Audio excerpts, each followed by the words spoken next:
Like and subscribe to our channel, Fabulous Pattaya Media Group, by using the link below. A total of 15 students will be dismissed from the Nakhon Ratchasima University, where a 19-year-old lad died during a hazing a few weeks ago. 10 others, also said to have been involved, will see their latest exam results negated, meaning that they'll have to resit them. This is the result of an independent investigation carried out by the university aside from the police investigation, but with the understanding that all information gleaned will be shared with the authorities. The weekend saw police interrogating a 33-year-old Thai man found to have numerous illegal photographs of children on his phone and computers.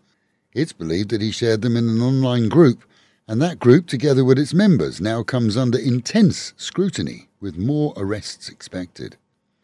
5 airlines operating similar planes to that which crashed in China have been ordered by the Civil Aviation Authority to carry out enhanced safety checks on some 26 Boeing 737-800 aircraft. With no concrete answers as to the reason for the Chinese Eastern Airline plane crash, CAT is asking all to err on the side of caution. New 20 baht notes go into circulation. This time, similar to the British £5 note, they're made not of paper, but of polymer or plastic product. With tradition here that money is never handed over folded or creased, as it defaces the image of the monarch, the new notes are seen as a way forward for the 20 baht note, which is worth very little and is the lowest note denomination in Thailand. Sunday saw an oil tanker catch fire and explode at the entrance to the Chao Phraya River from the Gulf. Navy and Marine fireboats attended the fire, with the crew successfully rescued and the fire reduced in its spread, so teams were set to work today to contain any leak into the ocean. Meanwhile, at home and in our own province this morning, we've received reports of 1,390 new cases of COVID around the province, with a further 5,378 failed ATK tests. Of the PCR tests, 188 were in Chonburi, 516 in Sriracha, 339 in Banglamung and 67 in Sattahip.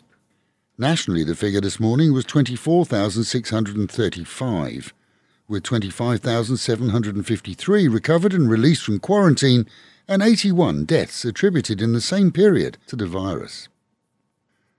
Pattaya will see limited Songkran celebrations extending further than the traditional Thai days, but restricted to a traditional celebration at Wat Chai Mong Kol on South Pattaya.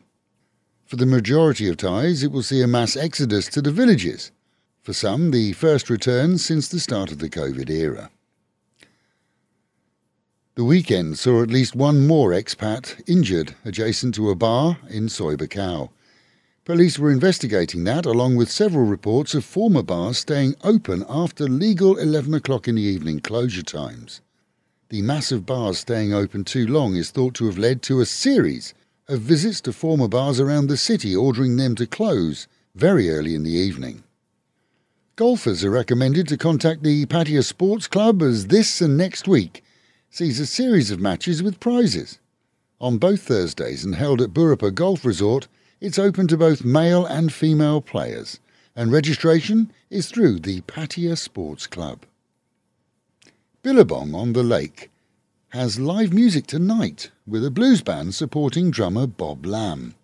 Promising an excellent evening, Bob's drumming history saw him with Steve Gibbons supporting The Who back in the day at the biggest of world tours, and it was he who recorded the very first Duran Duran and UB40 albums in his UK studios in the 80s. One of the finest and genial of drummers in the expat music circle, he's earned the respect of all local players, and tonight, well, it will be worth a visit for sure. And with the Met Office promising highs of 31 dropping down to 27, humid with a promise of stray storms at any time. Local and national news today from Fabulous 103 FM and Fabulous Pattaya Media Group. And to get a notification every time we release another bulletin or programme,